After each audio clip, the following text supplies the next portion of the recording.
ओम नमः शिवाय।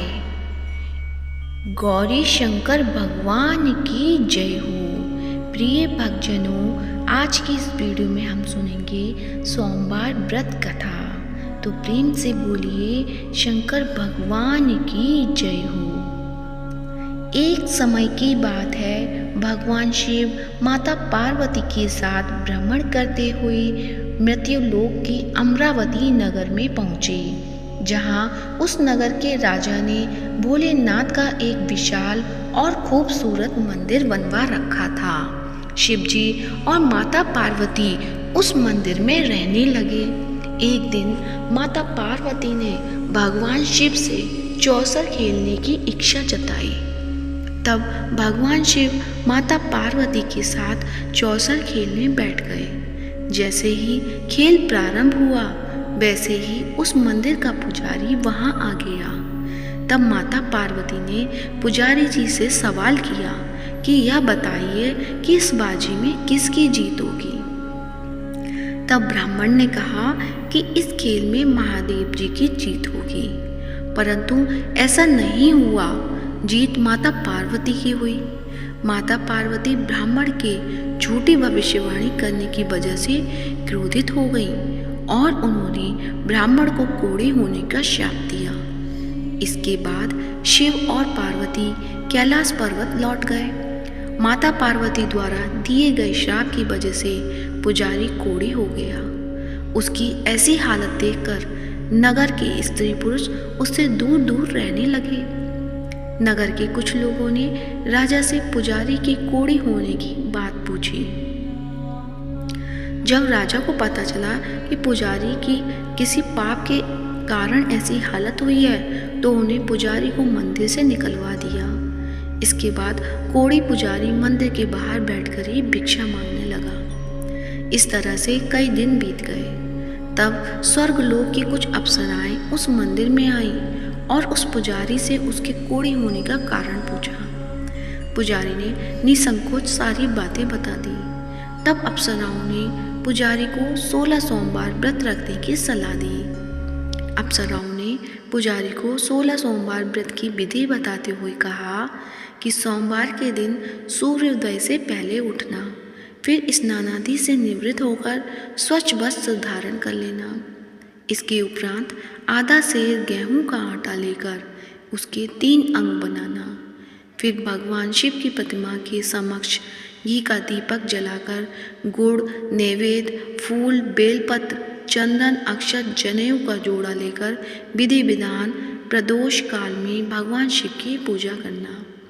पूजा के बाद गेहूं के आटे से बनाए गए 3 अंगों में एक अंग भगवान शिव को अर्पित करना और एक आप ग्रहण करना। बाकी अंगों को भगवान का प्रसाद मानकर सभी में बांट देना। इस तरह से 16 सोमवार तक व्रत रखना। फिर 17वें सोमवार को 1 पाव आटे की बाटी बनाकर उसमें घी और गुड़ मिलाकर चूरमा का प्रसाद तैयार करना। फिर इस प्रसाद का भगवान शिव को भोग लगाकर सभी लोगों में बांट देना।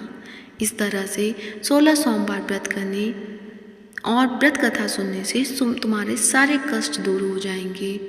16 सोमवार व्रत की विधि बताकर अप्सराएं स्वर्गलोक को चली गईं। पुजारी ने अप्सराओं के कहने अनुसार विधि विधान 16 सोमवार व्रत किया। फलस्वरूप भगवान शिव की अनुकंपा से उसका कोढ़ दोष दूर हो गया। राजा ने भी उसे फिर से मंदिर का पुजारी बना दिया। इसके बाद से वह मंदिर में आनंद से अपना जीवन व्यतीत करने लगा। कुछ दिनों बाद जब भगवान शिव और माता पार्वती उस मंदिर में पधारे, तो स्वस्थ पुजारी को देखकर पार्वती जी ने उससे कोढ़ दोष मुक्त से होने का कारण जानना चाहा। तब पुजारी ने उन्हें 16 सोमवार का व्रत करने की सारी कथा बताई। पार्वती जी ने भी पुजारी से इस व्रत की विधि पूछकर 16 सोमवार का व्रत प्रारंभ किया। पार्वती जी ने ये व्रत अपने पुत्र कार्तिकेय के लिए रखा। दरअसल उन दिनों माता पार्वती अपने पुत्र कार्तिकेय के नाराज होकर दूर चले जाने से बहुत दुखी रहती थी। 16 सोमवार का व्रत करते हुए माता पार्वती ने अपने पुत्र कार्तिकेय के लौटने की मनोकामना की। व्रत समापन के तीसरे दिन कार्तिकेय भगवान वापस लौट आए। तब कार्तिकेय ने अपनी माता से पूछा कि माँ, मेरे इस हृदय परिवर्तन के लिए आपने ऐसा कौन सा उपाय किया था जिससे मेरा क्रोध नष्ट हो गया और मैं वापस लौट आया। तब माता पार्वती ने अपने पुत्र की इस व्रत की कथा सुनाई। उस समय भगवान कार्तिकेय अपने एक मित्र ब्रह्मदत्त के परदेश चले जाने से बहुत दुखी थे। इसलिए उन्होंने अपने मित्र के वापस लौटने के लिए 16 सोमवार का व्रत किया। व्रत के समापन के कुछ दिनों के बाद ही उसका मित्र लौट आया। फिर ब्राह्मण ने कार्तिकेय से इस व्रत के बारे में पूछा। तब कार्तिकेय ने अपने मित्र को 16 सोमवार के व्रत की सारी विधि बता दी। फिर उसने भी ये व्रत किया। 16 सोमवार व्रत का समापन करने के बाद ब्रह्मदत्त विदेश यात्रा पर निकल गए। विदेश में राजा हर्षवर्धन की बेटी राजकुमारी गुंजन का स्वयंवर हो रहा था। राजा ने प्रतिज्ञा की थी कि उसकी हथिनी स्वयंवर की माला जिसके गले में डालेगी उसी से उसकी पितरी विवाह करेगी। ब्राह्मण भी राजकुमारी के स्वयंवर में शामिल हो गया।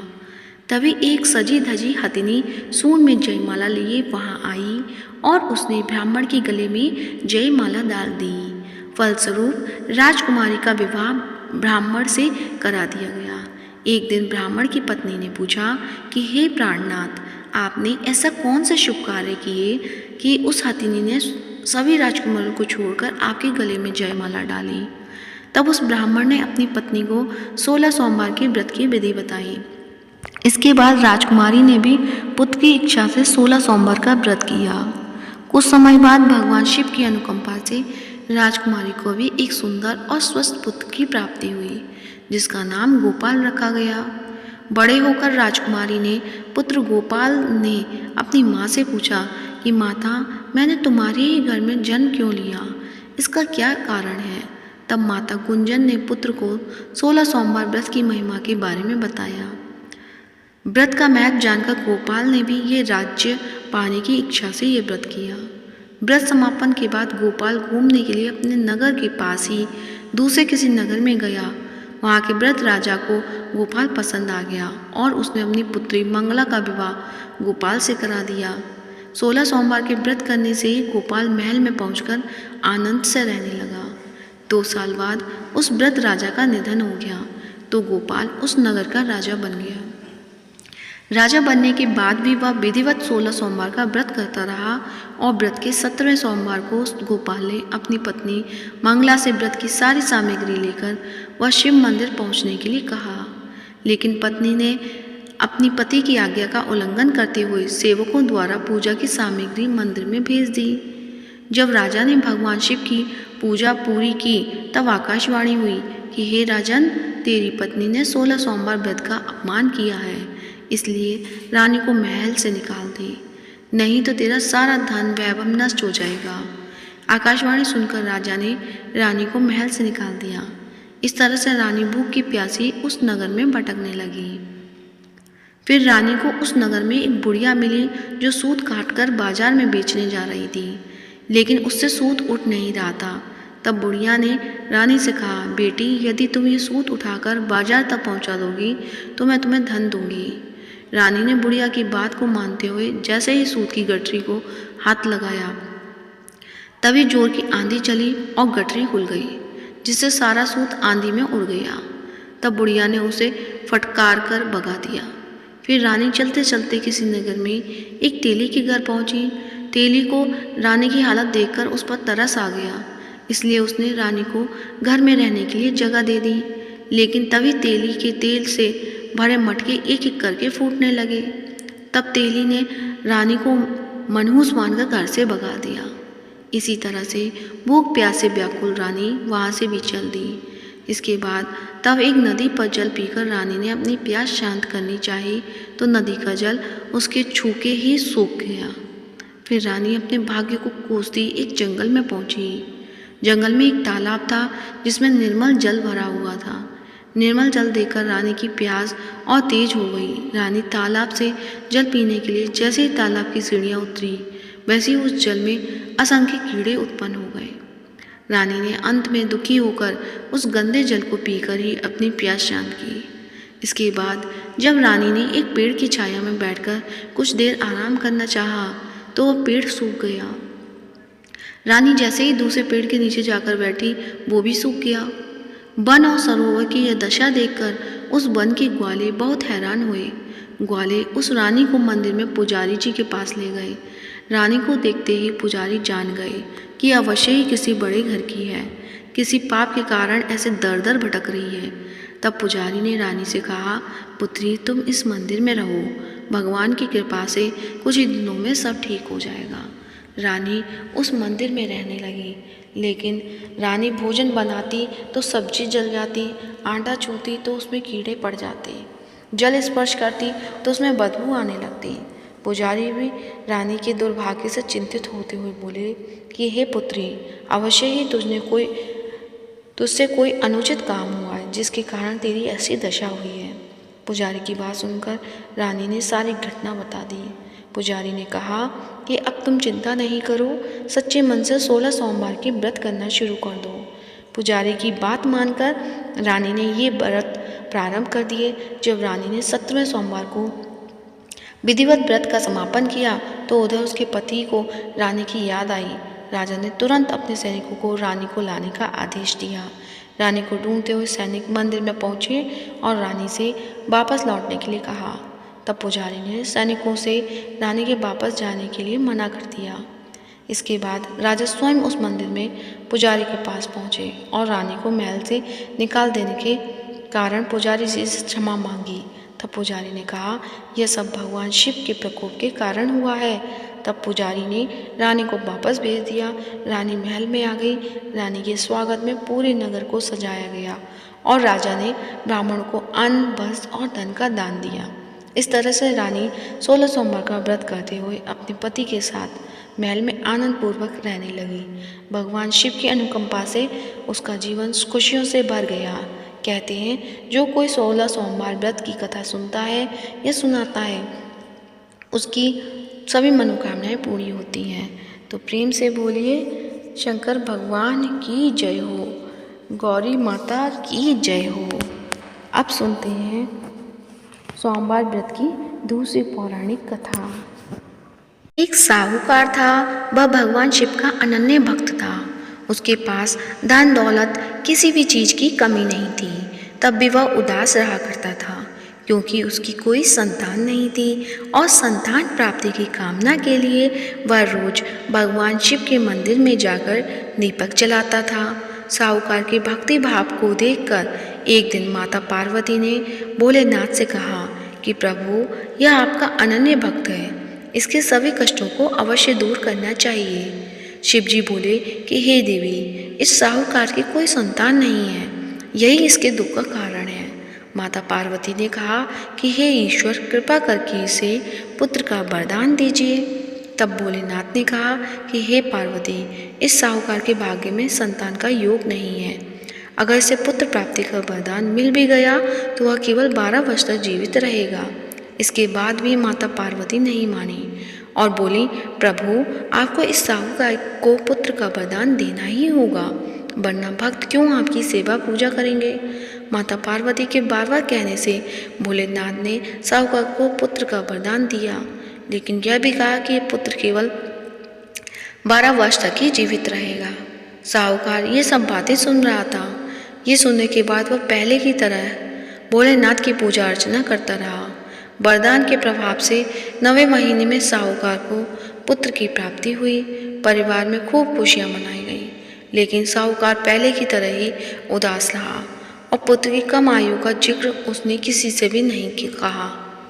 जब पुत्र 11 वर्ष का हुआ तो एक दिन साहूकार की पत्नी ने पुत्र के विवाह के लिए कहा। तब साहूकार ने कहा कि पुत्र अभी पढ़ने के लिए काशी जी जाएगा। इसके बाद उसने पुत्र के मामा को बुलाया और कहा कि इसे पढ़ने के लिए काशी ले जाओ और रास्ते में जहाँ भी रुकना वह यज्ञ और ब्राह्मण को भोजन कराते हुए आगे बढ़ना। वे दोनों इसी तरह करते हुए जा रहे थे कि रास्ते में एक राजकुमारी का विवाह हो रहा था। जिससे राजकुमारी का विवाह होने वाला था वह एक आंख से काना था।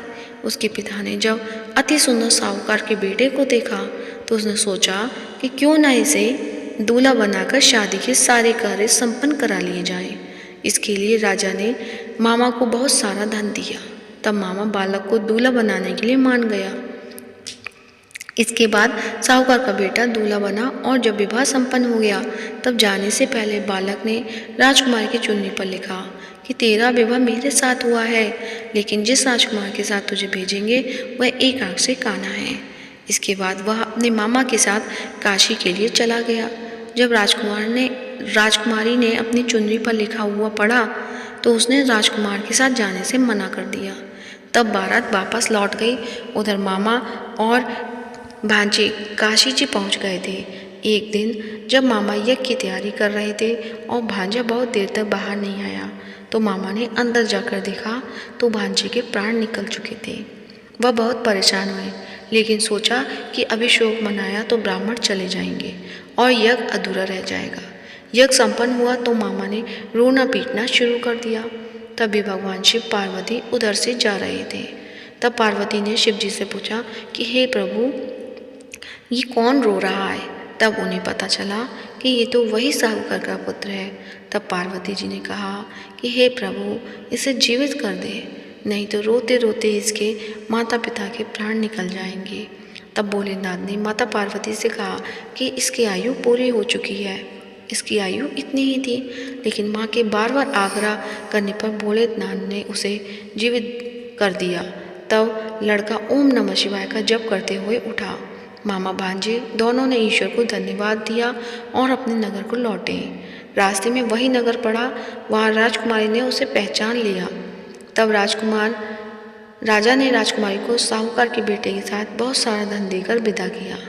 उधर साहूकार और उसकी पत्नी छत पर यह प्रण करके बैठे थे कि यदि उसका पुत्र सकुशल न लौटा तो छत से ही कूदकर अपने प्राण त्याग देंगे।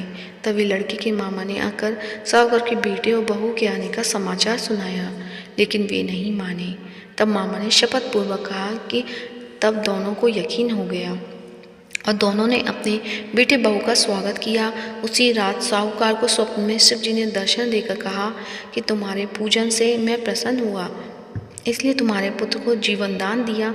मान्यता है कि जो भी इस कथा को पढ़ेगा या सुनेगा उसके समस्त दुख दूर हो जाएंगे और उसकी सभी मनोकामनाएं पूर्ण होंगी। तो प्रेम से बोलिए गौरी शंकर भगवान की जय। अब सुनते हैं भगवान भोलेनाथ की आरती। ओम जय शिव ओमकारा, स्वामी जय शिव ओमकारा। ब्रह्मा विष्णु सदाशिव अर्धांगी धारा। ओम जय शिव ओमकारा। एकानन चतुरान पंचानन राजे। हंसानन गरुणासन वृषवाहन साजे। ओम जय शिव ओमकारा।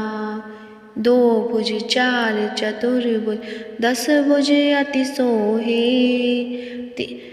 तीनों रूप निरखता त्रिभुवन जन मोहे। ओम जय शिव ओमकारा।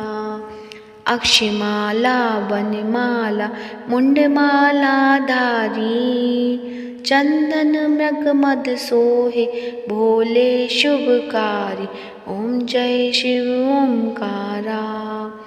श्वेतांबर पीतांबर बागांबर अंगे। सनकादिक ब्रह्मादिक प्रेतादिक संगे। ओम जय शिव ओमकारा। करके मध्य कमंडल चक्र त्रिशूल धरता। जग करता जग हरता जग पालन करता। ओम जय शिव ओमकारा। ब्रह्मा विष्णु सदाशिव जानति अविवेका। प्रणवाक्षण के मध्य ये तीनों एका। ओम जय शिव ओमकारा। त्रिगुण स्वामी की आरती जो कोई नर गावे। कहत शिवानंद स्वामी भजत हरि हरियामी। सुख संपत्ति पावे। ओम जय शिव ओमकारा। पर्वत सोहे पार्वती शंकर कैलासा, भांग धतूरा का भोजन भस्मी में बासा। ओम जय शिव ओमकारा। जटा में गंग बहत है गलमुंडल माला, शेष नाग लिपटावत ओढ़त मृग चाला। ओम जय शिव ओमकारा। काशी में विराजे विश्वनाथ नंदी ब्रह्मचारी, नित उठ दर्शन पावत महिमा अति भारी। ओम जय शिव ओमकारा। ओम जय शिव ओमकारा। स्वामी जय शिव ओमकारा। ब्रह्मा विष्णु सदा शिव अर्धांगी धार। ओम जय शिव ओमकारा। तो प्रेम से बोलिए शंकर भगवान की जय हो। आज की वीडियो अच्छी लगी है तो इसे लाइक कीजिए, ज़्यादा से ज़्यादा शेयर कीजिए और चैनल पे नए हैं तो चैनल को सब्सक्राइब जरूर कीजिए। और कमेंट बॉक्स में भगवान भोलेनाथ की जय हो, माता पार्वती की जय हो, गौरी शंकर भगवान की जय हो अवश्य लिखें। हर हर महादेव।